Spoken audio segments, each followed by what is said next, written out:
जय श्री राम, जय गौ माता। सिरकोट से प्राप्त सूचना के आधार पर एक गौवंश को मिट्टी में दबाया गया है।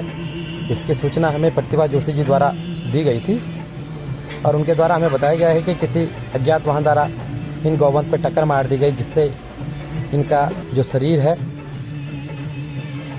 वो पूरा हो चुका है। उक्त सूचना के आधार पर हमारे द्वारा स्वयं के संसाधनों से एक जेसीबी की व्यवस्था की गई है और इन गौ माता को मिट्टी में दबाने का प्रयास किया जा रहा है। प्रतिभा जोशी जी द्वारा हमसे निवेदन किया गया था कि इस गौ माता को यहाँ पे ना छोड़ा जाए, क्योंकि अगर रात्रि को यहाँ पे छोड़ा जाएगा तो स्ट्रीट डॉग हो इसको फाड़ के खा सकते थे। उनके द्वारा हमने बोला गया कि अगर जेसीबी का कोई मूल्य देना है तो वो उनके द्वारा दे दिया जाएगा, पर हमारे द्वारा स्वयं के संसाधनों से एक जेसीबी की व्यवस्था की गई और उसको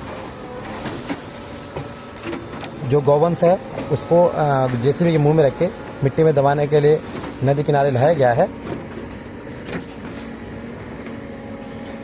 हमारा प्रयास रहता है जब भी कोई गौवंश गुजरे तो उसको सनातनी रूप से हम उसको मिट्टी में दबा सकें, क्योंकि ये भी एक पार्थिव शरीर है और ये सच्चा सनातन है, क्योंकि गौ ही सनातन है और गौ से आगे कोई सनातन नहीं हो सकता है। अगर हम इसके पार्थिव शरीर को ऐसे ही फेंक देते जैसे कि अन्य लोग करते हैं जो अपने को सनातनी बताते हैं, तो हम ऐसे कुकृत्य तो उनके जैसे नहीं कर सकते हैं। हमारा एक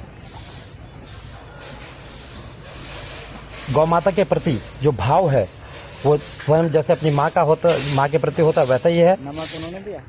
हमारे लिए कोई फेंकने की चीज़ नहीं है। हमारे लिए इन गौ वंशों से भाव जुड़े हुए हैं, हम भावनात्मक रूप से इन गौ वंशों से जुड़े हुए हैं, इसलिए इनका पार्थिव शरीर हमारे लिए पूजनीय है और हम हमेशा से जब से इस कार्य को करते आ रहे हैं इनको मिट्टी में दबाने का प्रयास करते हैं। हमारा लगातार प्रयास रहता है कि हर पार्थिव शरीर को मिट्टी में दबाएं।